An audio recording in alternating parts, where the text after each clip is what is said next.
Harper Audio presents Scarlet and Ivy, The Lights Under the Lake by Sophie Cleverly, read by Sarah Ovens. Chapter 1.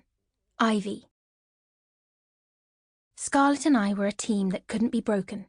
She was my twin, my reflection in the mirror, the other side of the same coin. As long as we were together, there was nothing we couldn't face. That was what we'd promised each other. We could do anything.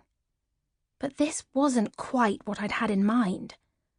"Hold still!" yelled Ariadne. "Just one more minute!" I looked at Scarlet in horror. By my estimation, we had less than a minute before Miss Bowler arrived and we were all in hideous trouble, and about 10 seconds before I lost my balance and plunged straight into the water. Scarlet was staring back at me, the expression frozen on her face. "I hate you, Ariadne," she said, twisting her mouth without moving her eyes. Ariadne had received a camera from her father as a present during the Easter holidays, and it was her new obsession. It was small, black and silver, with knobs and dials that clicked and whirred. And right at that moment, we were being subjected to it. "It's going to look magical!" she shouted from the other side of the pool. I was wobbling. I tried very hard not to think about the chilly water just inches from my toes, and even harder not to think about what I was wearing. This was Ariadne's brilliant idea. Scarlet and I were to dress as water nymphs and pose on the diving boards of Rookwood School's horrible outdoor pool. She had made us costumes out of old swimsuits and ballet tutus, with streamers of blue and green and chalked streaks of colour on our faces. She'd scattered flowers in the water around us. I was certain that we looked quite ridiculous.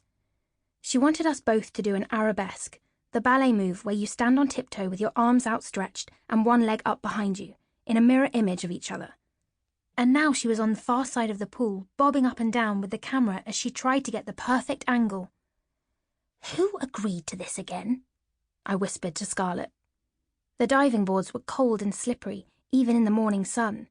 Lessons were about to start, and Miss Bowler was not going to be happy if her first swimming lesson of the day was disrupted by 2 failed water nymphs tumbling into the deep end. "Ariadne!" Scarlet wailed as her legs started to give. "There, got it!" Ariadne exclaimed finally. "You can stop now." "Oh, thank goodness," I said, lowering my raised leg gently to the ground and slowly backing off the board. I could feel my muscles twitching. Scarlet just sat down with a thump, making her board thrum with vibrations. Our best friend wandered over to us. She was clutching her camera and grinning, seemingly oblivious to our close brush with peril. "I think this will be my best photograph yet. Daddy will be so pleased." She'd been learning how to develop her pictures in the new darkroom and sending them to her father in the post. Apparently he was proudly displaying them on the walls of Flitworth Manor. "Never make me do that again," said Scarlet. Ariadne just blinked at her happily. "Girls!"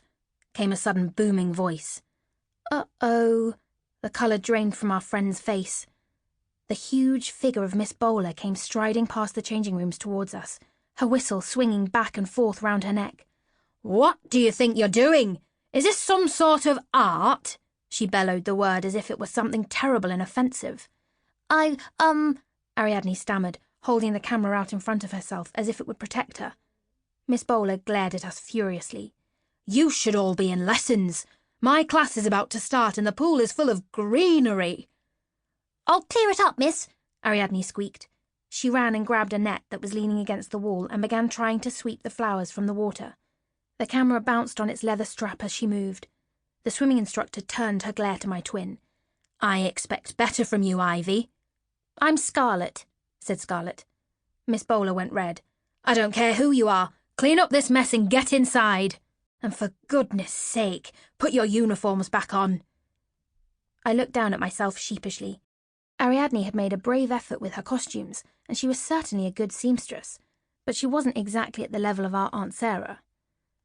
I hoped Miss Bowler had finished her shouting, but evidently she hadn't. "Flitworth, if I see you messing around with that infernal gadget during lesson time again, I will take it off you. Do you understand?" Ariadne dropped a sopping pile of flowers at her feet.